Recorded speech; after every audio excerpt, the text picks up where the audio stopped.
Hi, and thanks for stopping by. You know, this healing process thing is kind of weird. The last time I vlogged, which was only a few weeks ago, I thought the world was ending and I'd never, ever, ever stop crying. And today I'm on top of the world. Not because anything earth-shattering happened. It really did not. But the process is something that I want to spend just a few minutes talking about, because anyone who's been through any kind of trauma, but specifically those of us that have had to endure things like domestic violence and sexual exploitation, we go through these weird cycles of, did I do it? Was it my fault? Did I do something wrong? Is it going to happen again? Is that person who's looking at me oddly from across the room or the field or the train, are they going to hurt me?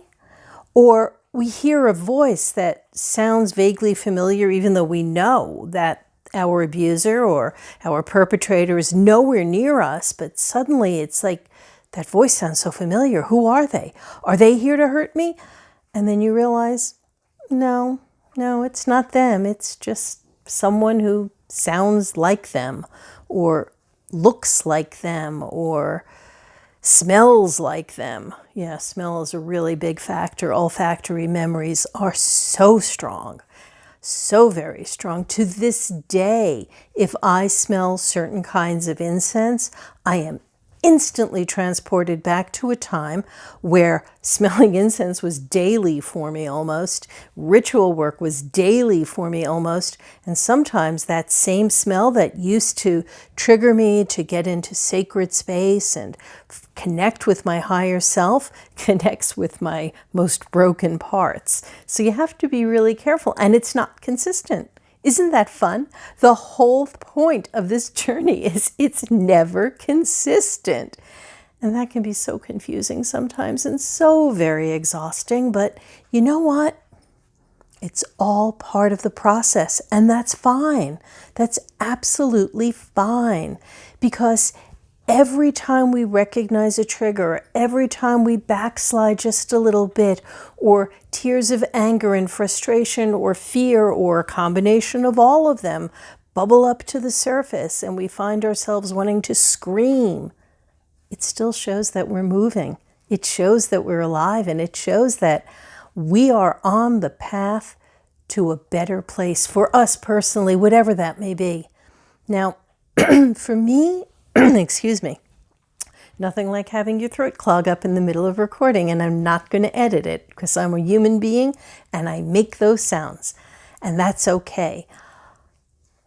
Part of what has been so bittersweet for me is sometimes just hearing a name can really send me over the edge.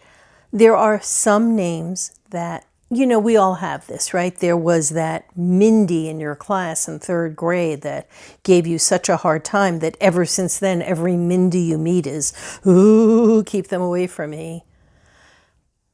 For me, there are some names like that too, and I'm not going to name them here because I don't want to open myself up to another libelous suit for, speaking the truth. But sometimes those names can really do a number on me.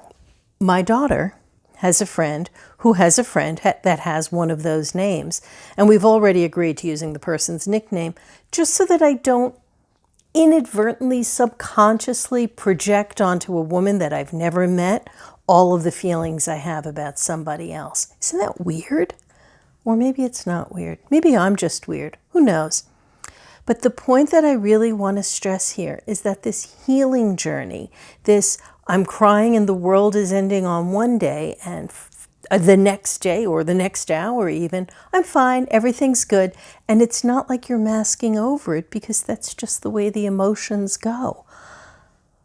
What I've discovered over the past now close to 28 years since the last time I was ever struck in violence is that I grow stronger, even through the backslides, even through the I can't function, I'm disassociating, I don't know where I am, I don't know why I'm feeling this way. Even through those instances, I am growing, I am healing, and my world is getting consistently nicer and better. And at the end of the day, That's more than I could ever have dreamt about these almost 28 years ago. So here's to the healing journey with all of its bumps, bruises, and ugly spots, because those ugly spots give way to smiles like the one I feel today. And I am truly smiling. Have a wonderful rest of your day, and thanks again for dropping in.